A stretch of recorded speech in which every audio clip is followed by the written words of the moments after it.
여러분 안녕하십니까, 강신업 변호사입니다. 선관위 채용 비리 마피아 패밀리 선관위에 지금 전부 다 빡쳤습니다. 그리고 선관위를 편드는 헌재에 빡쳤습니다. 이거는 빡쳤다는 말이 딱 맞아요. 다른 말로 표현할 수가 없습니다. 선관위는 그토록 많은 범죄를 저질렀으면 그에 대해서 적어도 국민들께 사과해야 되지 않겠습니까?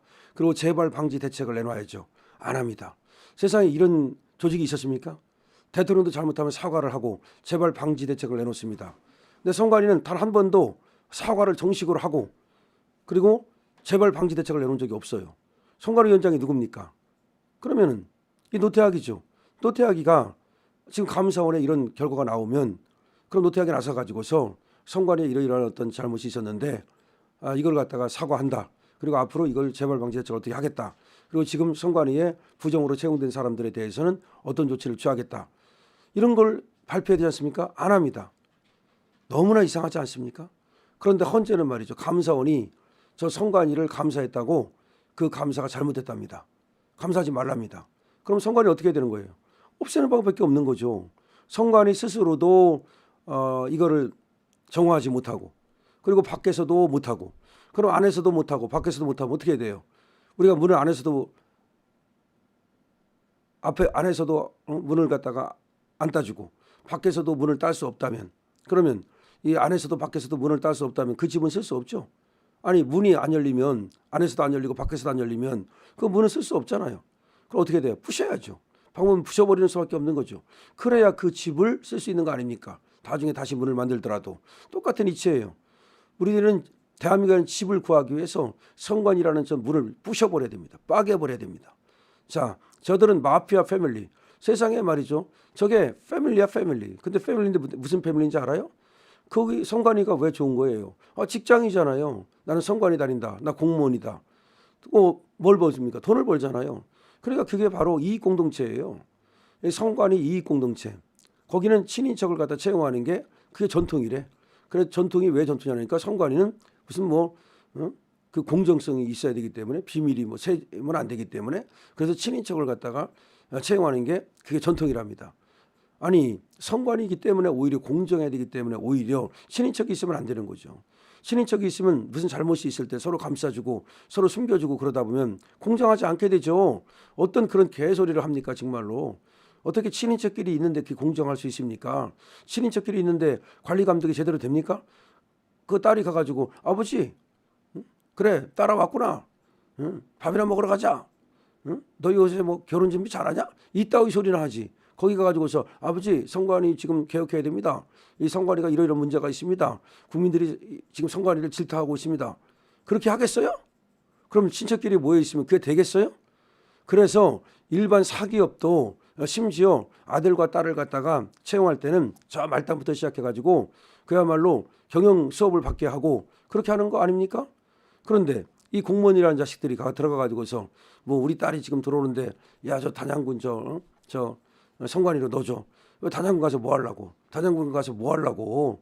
거기 가서 결국 단양 팔경 구경이나 하고 뭐 심신 수량하러 가는 거야? 무슨 정신병 치료하러 가는 거야? 그거 왜 가는데 거기에? 그래서 지금 선관위 채용 비리의 마피아 패밀리다.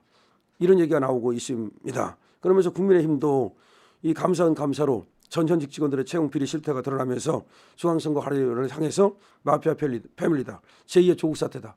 그리고 제2의 조국 사태. 조국도 뭐야? 지네끼리 야 아빠는 위에서부터 풀게. 당신은 밑에서부터 풀어. 너는 조원아 너는 중간부터 풀어. 그래가지고 같이 공동으로 커넥친 거 아니에요. 같이 공동으로 지금 해먹는 거 아니야. 그러니까 중앙선관위를 해먹는 거 아니야 지금.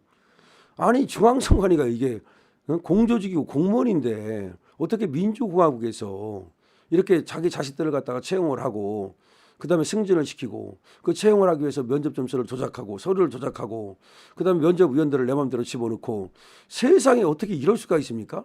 그런데 이렇게 잘못이 있었으면 선관위에서 먼저 나서가지고 이 잘못을 고치겠다 머리를 조아리고 고두례를 해도 지금 시원철판인데 뭘 잘했다고 고개를 뻣뻣이 들면서 감사원이 왜 우리를 감사하느냐? 우리는 독립기관이다. 아무도 우리를 건드릴 수 없다.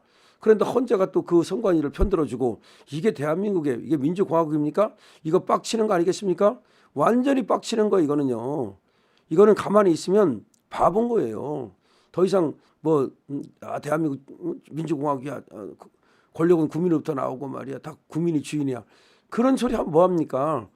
절대로 이제는 더 이상 이 선관위만 보더라도 다른 거 다 그만두고 선관위만 보더라도 다 그만두고 헌재만 보더라도 절대로 참을 수가 없는 겁니다. 참아서는 안 되는 겁니다. 헌재도 말이죠. 마은혁하고 그 한덕수를 보세요.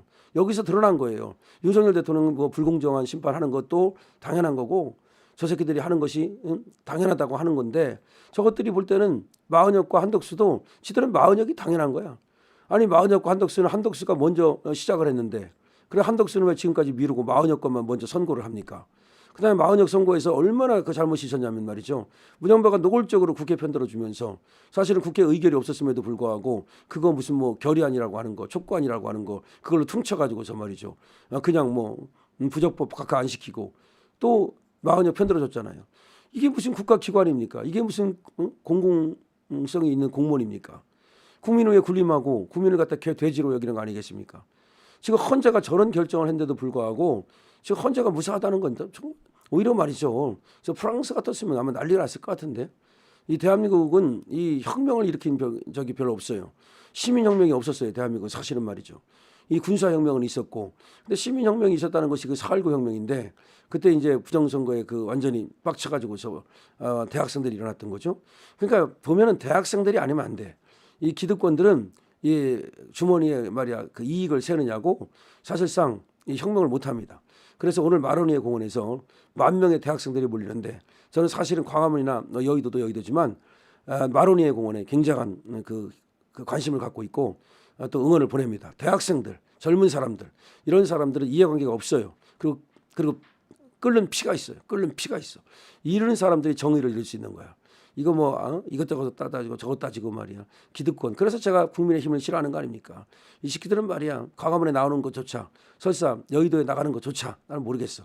그래 뭐 조금 잘하는 사람들 요새 뭐 몇 사람은 내가 칭찬해 주지만 실제로는 이것들을 그것조차도 어떤 이익 타산적으로 움직일 가능성이 있다라고 생각해서 나는 거기에는 별로 점수를 크게 주지 않습니다. 그러나 오늘 그 광화문에 나가시는 여의도에 나가시는 광장에 나가시는 우리 애국자 여러분들은 정말 마음으로부터 깊은 존경을 표합니다. 여러분들은 무엇을 이익을 무슨 이해관계를 위해서 나가는 것이 아니고 정말로 오롯이 나라를 위해서 나가는 겁니다. 그렇기 때문에 깊은 존경을 표하고요. 자 어쨌든 간에 지금 이렇게 선관위가 채용비리 실태라든가 이런 것들이 너무나 엄청나게 많음에도 불구하고 나라 돈을 갖다가 지 멋대로 쓰고 말이죠. 그다음에 돈을 갖다가 호텔에 가서 뭐 밥 처먹고 막 이렇게 쓰고 신인척을 채용하고 그런데도 불구하고 선관위가 가족회사 채용 전통이 있다. 뭐 이런 식으로 얘기를 하면서 전혀 되지도 않는 그런 변명을 하고 있고 헌법재판소는 마치 선관위는 건드리지 말라. 언터처블 선관위. 언터처블 선관위. 선관위는 무슨 불이야. 건드리면 안 돼. 건드리면 죽어. 손 떼. 이런 식으로 하고 있으니까 이제는 헌재와 선관위를 싸잡아서 완전히 그냥 역사 속으로 그냥 쉽게 말해서 그냥 가라앉혀야 됩니다. 선관위와 헌재에는 이제 우리가 헌법을 개정하면서 이제 개헌을 할 텐데 그때 아예 없애버리는 것이 저는 맞다고 생각합니다. 그리고 다른 대책 기구를 만들든지 아니면 완벽하게 새로운 어떤 그 탈바꿈 가능합니다. 그렇게 하는 것이 맞고 선관위라는 것을 따로 둘 필요가 없는 거예요. 이런 선관위, 중앙선관위, 특히 이제 법원이 선관위는 지금 법원하고 선관위는 한 통속인 거예요. 완전히 하나야. 이렇게 하는 거는 잘라내야 되는 겁니다. 선관위가 필요하다면 법원으로부터 독립된 그런 하나의 행정기관으로 만들어야 되는 거죠. 그리고 헌재는 이제 없애버리고 대법원에다가 그 기능을 주고 헌재를 문 닫게 하는 것이 맞다. 이렇게 생각하고 문 닫게 안 하려면 이 헌재를 완전히 개혁하는 새로운 방향을 만들어야 된다라고 생각합니다. 자, 지금 선관위 마피아 패밀리다. 헌재와 선관위에 우리 국민이 분노하고 있는데요. 분노하는 것이 맞습니다. 더 분노해야 됩니다. 강시험 TV입니다.